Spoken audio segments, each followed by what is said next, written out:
How could your blood sugar halt fat burning and weight loss? I mean, could that be it? We often think, okay, calories in, calories out. I need to exercise more, or I need to get that salad going. And yet, it's so much more than that and so much less. We're going to dive into that in this episode. But first, this is Deborah Atkinson. You're listening to Flipping 50, where I address your top struggles and concerns. Most of all, we hope to inspire you so it's not all doom and gloom. And your expectations for your future decades are really what you're focused on, not the how to get through or survive any moment you might be in right now. I share what to eat, how to move, and how to change your mindset, sometimes about those prior to, so that you can have the energy and the vitality that you want, need, and deserve in the second and better half. And okay, I have to say this. If you are listening to this in the real moment, I'm releasing this in February of 2022. There's a couple things going on over here. So I'm going to make a couple announcements. One is we are doing a live in real person retreat here in Scottsdale next month. So time is short. And really, my biggest concern is not that your calendar is clear, but that you start training. My goal is we always do a lot of hiking. We do activity-rich time. And yes, potentially you're going to be challenged and maybe a few muscle awareness issues that you didn't have before I came. But my goal is that everybody enjoys it, not that they're surviving it. And that means we need to start you now. So we are preventing injury and that's included. So that's really kind of a nice perk. You're going to have a 5-week, hopefully you're in soon. We have an optimal sweet spot. So we have to have a certain amount. We cap it at another certain amount. So if you're in that sweet spot, fantastic. If you're listening right away, potentially you are able to still get the early bird rate, but you're going to have to reach out immediately. So you can reach us at Deborah@flipping50.com and we'll get you the information that you need right away. I've talked a little bit about it, but I'm going to halt there because we've got other things going on this month. So I'm talking a lot about fat burning because February is always Heart Health Month and nothing is probably interrupting your heart health more than visceral belly fat and changes even if your weight hasn't changed dramatically. If you've deposited more weight around your belly, so 35 or more inches for a woman is a significant increase for heart risk, but it's also related to so many other diseases. And so we need to really address that. And so it's not just a vanity number, but even if it's not at 35, you're a smaller sized or framed woman, if you're carrying more weight there, we're not going in the right direction. And so we want to start looking at that. And this is in response to some sharing that I've been doing of wearing a continuous glucose monitor for the purpose of demonstrating to our broad community why it's of value as I work with private clients and our group programs.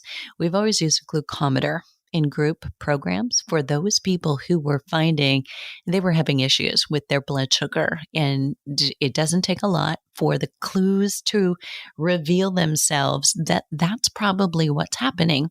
So your local pharmacy and test strips, but that's a finger prick, and that's not necessarily comfortable to do, several days in a row, many times during the day, when you wake up, right before breakfast, right after breakfast, every hour on the hour for a few hours. Those readings are really important. They tell you if you've got a problem. And yet got some real resistance that has been very surprising. So in response to some of the comments from diabetics, from registered dietitians, and I say plural, and there's maybe one of each of those, so it's not been a huge crowd, but I do want to acknowledge the fact that if one of you's responded that way, more are probably also wondering or thinking. So this is in regards to the negative feelings that they expressed about the use of continuous glucose monitors for prevention of diabetes among our community members. The reactions came up following a podcast interview with me early in February and some live social media shares of what I've discovered about myself, the impact of exercise, food, nutrition, sleep, and stress. And I'm sharing how I use it with clients in our group programs for improving health outcomes. And those improvements include lab work, reduction in fat weight, visceral belly fat, we've talked about, and the reversal of prediabetes. So, frankly, I'm puzzled, really quite puzzled. I find it odd that someone else, per se, the registered dietitians or someone who's got a relative with diabetes, would have a negative response to preventing disease. For the sake of our entire community of women in menopause or midlife and beyond, I want to enhance the understanding of how glucose monitors support you and why I've been using a glucometer prior to this with a traditional finger prick method for years with private clients and group members who've identified as having a poor response to food and meals. Women in midlife are more susceptible to negative effects of stress, and the stress hormone, specifically cortisol.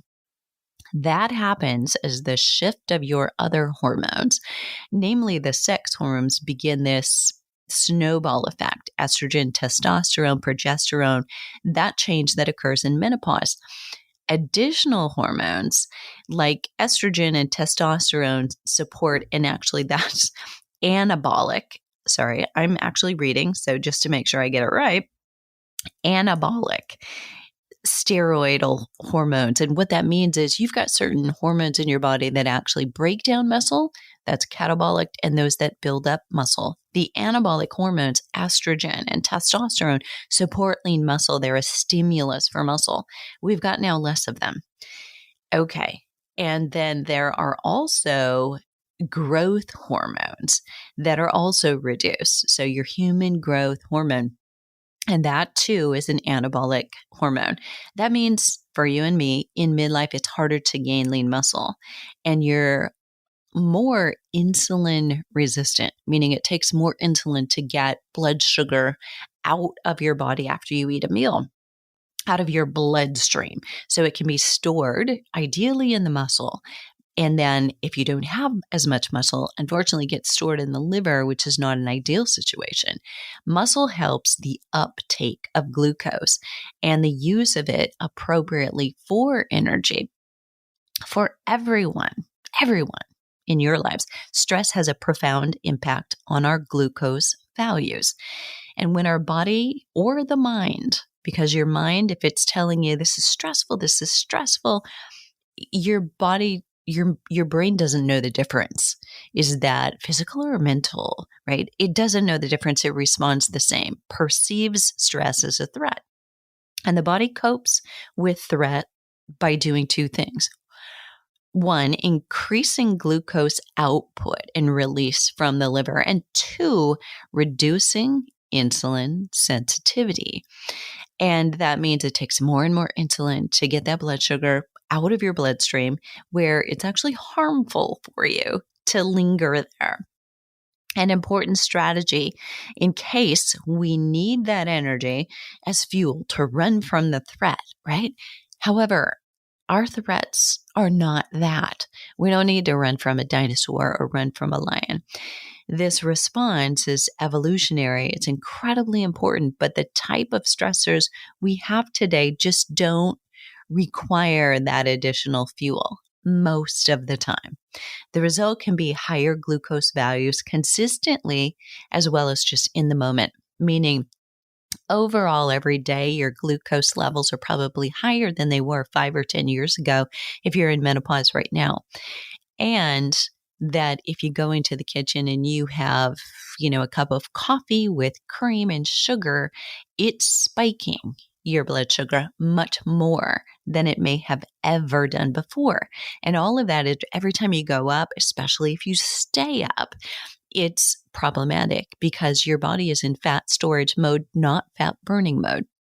And that contributes to the gain of weight, to the visceral belly fat, and to diseases. Yes, namely and first diabetes, obesity, which is a comorbidity, and the other things that come with it are high cholesterol, high blood pressure, risk of cancer goes up, so many things. This is not a healthy situation.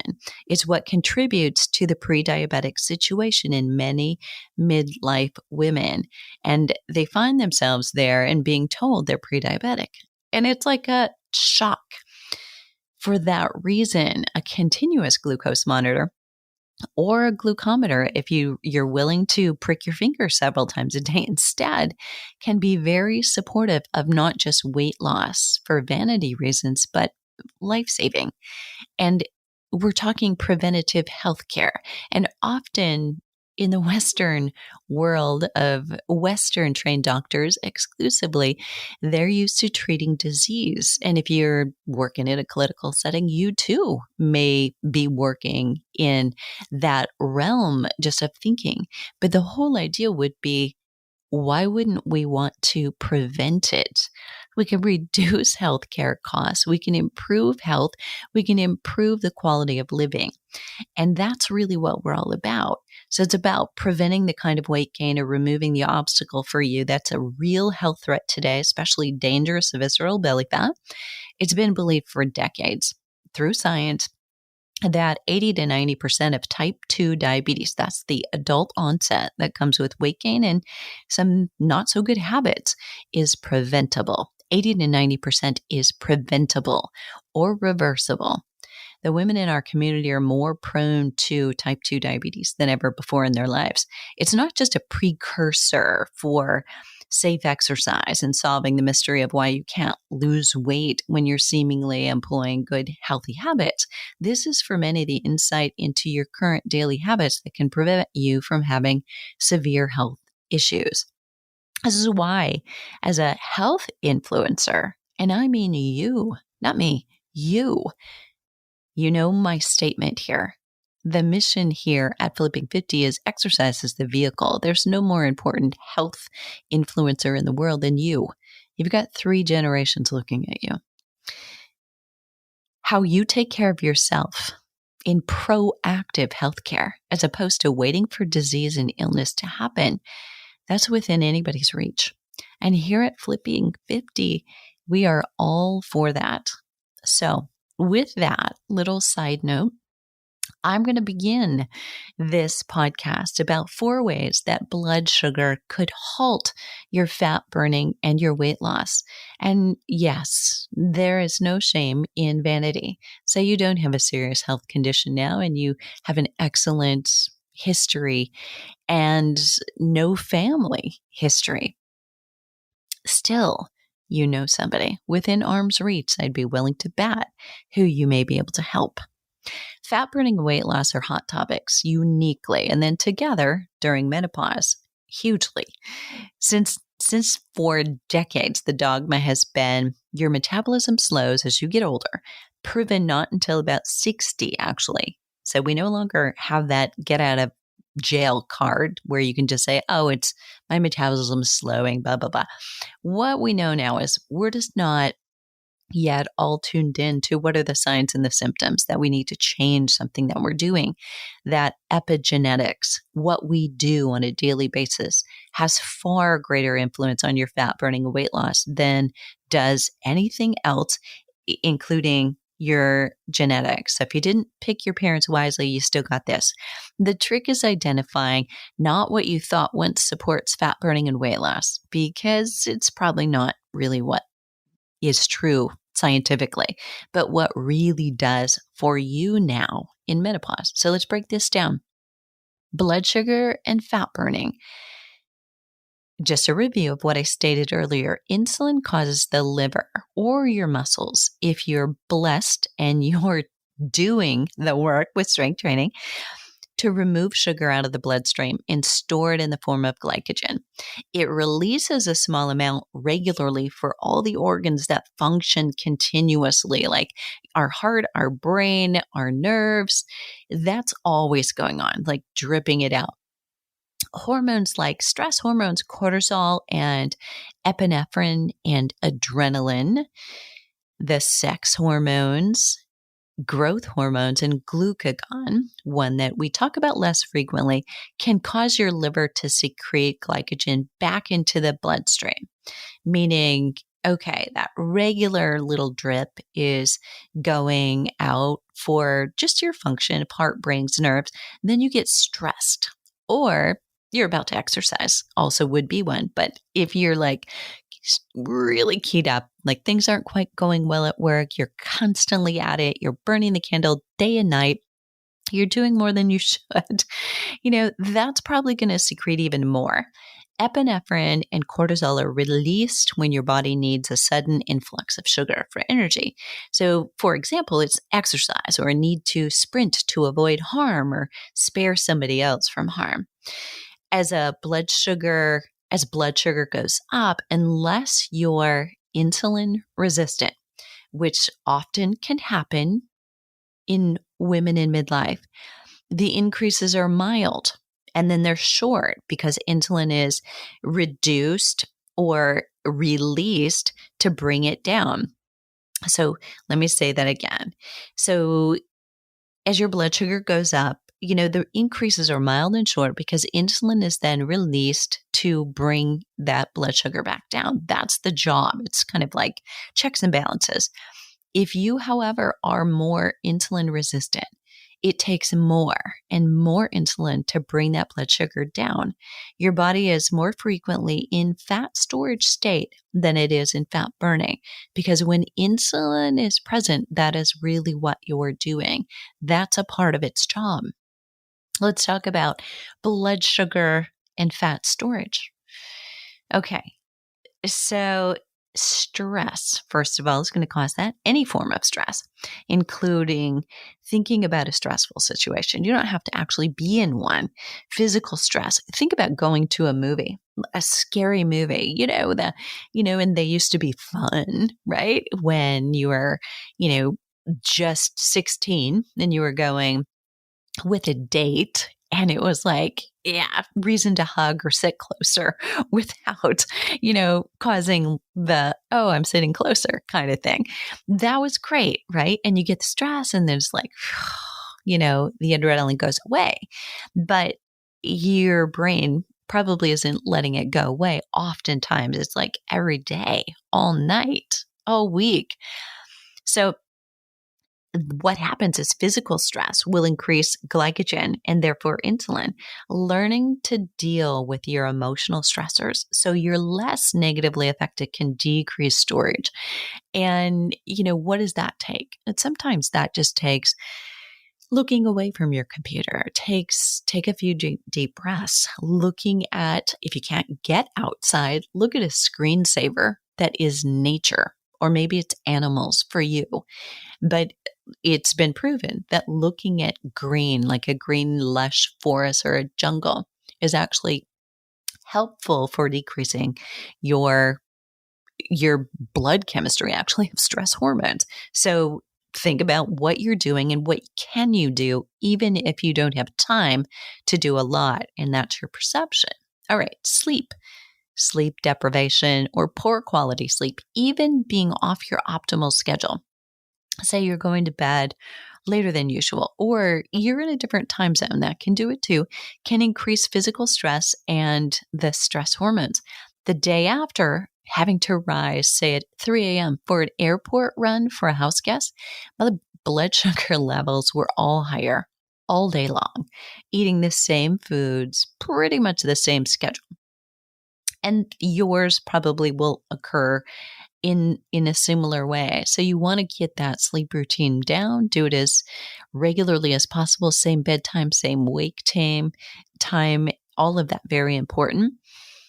I attempted on that day to keep the rest of my day really low stress by observing the best hydration, regularly timed meals, high in protein and fiber, really important, and connecting with family members, by phone, just kind of catching up, or that best friend, right? That would be another reason to have a phone call, because you can decrease and offset. And that's what we want to be thinking. What toolkit piece do I need today? The third thing that can affect your blood sugar and fat storage is exercise.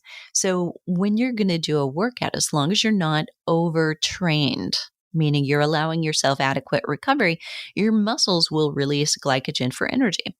And that is when you're able to burn fat rather than store it. The glycogen and cortisol responding to the physical stress. So yes, cortisol is released. It's what you use for energy. They increase the available energy together to do the physical workout. So clear, it's important to consume adequate high quality protein during your training. To be sure, carbohydrates then are used as fuel for the muscle. And they are not stored as fat, but you're also not breaking down the muscle. So you want to look carefully at what are you eating and is it adequate? So adequate high protein so that you're repairing, rebuilding, preserving the muscle, and you're not breaking it down more. And then the carbohydrates that you eat will be used. And you don't have to have a lot, right? You don't need to carbo load. That's really kind of not used anymore. And just a lot of us, huge relief. So I was raised in that era too. Trained for my first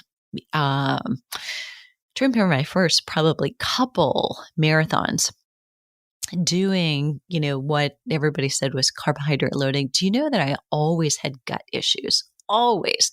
I'd go for a long run and it'd be like, I got to make sure that while I'm running, there's access to a restroom, or I'd come back and I'd have terrible gut issues. I stopped carbo loading and did so much better. My gut was always so much happier. And that is true for a lot of people. So if you're still like taking your kids and you're carbo loading, they need the protein. Actually, they need some carbohydrates depending on what sport it is. Absolutely. But they need protein, building blocks first for their growth and the repair and the rebuild that happens from exercise. All right, little diversion there, but let's go food a little deeper. Different foods at different times of day or in different sequences or order will have various effects uniquely on you.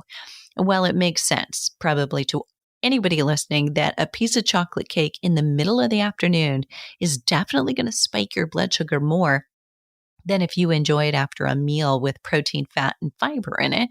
It may surprise you that certain things like beef stew for dinner could also spike blood sugar. That actually happened to me. And I'm talking a beef stew that I make that's much more beef than stew. I don't even know what stew is supposed to be. But there are potatoes in it. There are carrots and there are green peas. But few, they're there for color. There is probably more carrots and peas than potatoes. There's just some. And, it's in order to round out a meal. But that even spiked my blood sugar, which I thought was very interesting.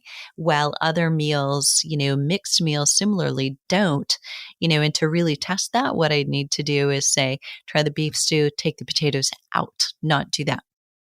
But that is the beauty of having, say, a continuous glucose monitor. So you can test, what happens with your blood sugar. And therefore, what's happening with your insulin levels when that's happening.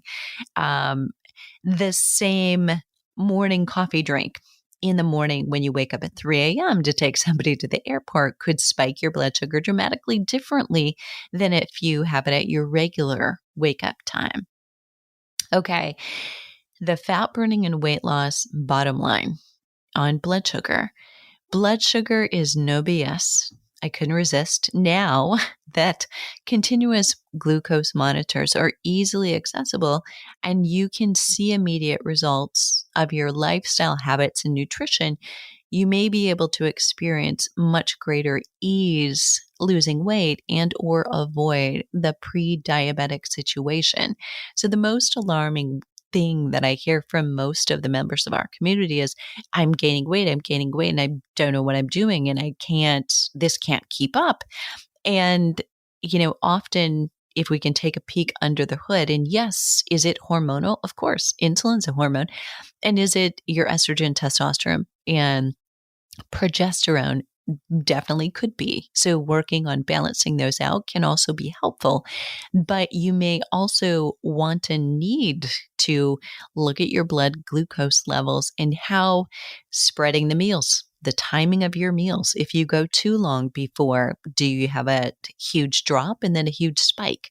Whereas if you eat more frequently or not allow more than 3 to 4 hours between, does intermittent fasting actually help you or does it not? We don't really know except by testing for ourselves. So knowing not only I'm going to choose to follow this strategy, but I'm going to choose to look scientifically for myself at what impact it has on me. Very wise. So if you want to try it, you want to try the one I'm using, you'll save $25 on your first month. And listen, I am starting as I record this right now, the second 2 weeks. So I've done 14 days. I'm doing a full month just to watch because first week I really got, here's my regular schedule. Here's what I'm doing. Here's what impact it's having on me. Now I'm able to say, okay, what am I willing to change and what am I going to play with in terms of scheduling my exercise or going for a walk after a meal or taking out the stevia or taking out coconut milk, which seems to spike no matter what I have it in. So there are different nuances that you will learn about your habits and then be able to make conscious decisions.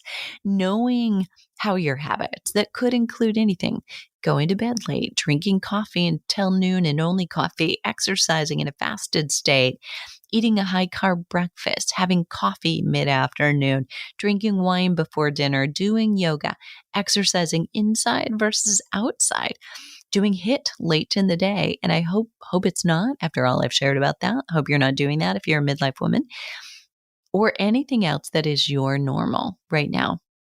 You may be puzzled because you were doing the same thing, same habits before menopause, but now you can't figure out why you've gained weight or you are gaining weight and you can't stop it or can't lose weight. This may tell you why and shed some light. In menopause and beyond, your body isn't processing sugars the way that it did when you had a different hormone profile, before or instead of, right? Hot flashes, night sweats, low libido. This insulin resistance is often the first sign for women that they're in perimenopause. For others, though, they don't notice until after menopause. Every woman's journey is different. It may be that the muscle losses have caught up with them. The continuous glucose monitor is awesome. It's awesome help in detective work. And then you use the clues that make changes and pair them with the highest quality exercise and nutrition for your needs. And that's when both the weight management and the longevity magic begin. We're going to put below this podcast some of the other episodes that I've alluded to earlier. And I do welcome your comments and appreciate very much you realizing there's a warm person on the other side of it who's spent almost 4 decades serving others. There's no malicious attempt here at getting you to do something you don't want to do. This is all about education. So for support with understanding the mission of Flipping 50 and what we're doing, feel free. I want you to have a conversation with me. So let's look at that together as a learning opportunity for both of us, both how it's delivered and how your perception of it when you receive it is a huge help to me and to us and the Flipping 50 team. All right. For your comments and questions, the show notes will be at Fat Burning and Weight Loss, and that's flipping50.com/fat burning and weight loss. And what are you waiting for? Let's start flipping 50 today.